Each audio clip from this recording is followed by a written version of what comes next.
இன்னைக்கான previous year question, Perumal திருமொழியை பாடியது யார்? பெருமாள் திருமொழியை பாடியது பார்த்தீங்கன்னா குலசேகர ஆழ்வார் தான் பார்த்தீங்கன்னா பாடியிருப்பாரு.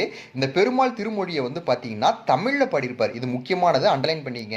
அதுக்கப்புறம் வடமொழியிலையும் ஒன்று பார்த்தீங்கன்னா பாடியிருப்பார். அது என்ன அப்படின்னு பார்த்தீங்கன்னா முகுந்த மாலைங்கிறத பார்த்தீங்கன்னா வடமொழியில் பார்த்தீங்கன்னா பாடியிருப்பார்.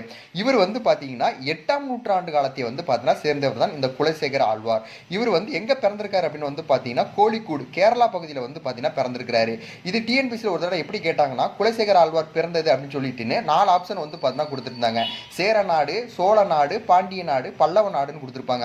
அப்ப கேரளாங்கிறது என்ன நாடு? சேர நாடு. அப்ப குலசேகர ஆழ்வார் சேர நாட்டில் பிறந்தார் அப்படிங்கிறதா ஆன்சர் அதுக்கு. அதுக்கப்புறம் பாருங்க, 4000 திவ்ய பிரபந்தத்தில் முதல் 1000 தான் குலசேகர ஆழ்வார் பார்த்தீங்கன்னா பாடியிருக்கிறாரு.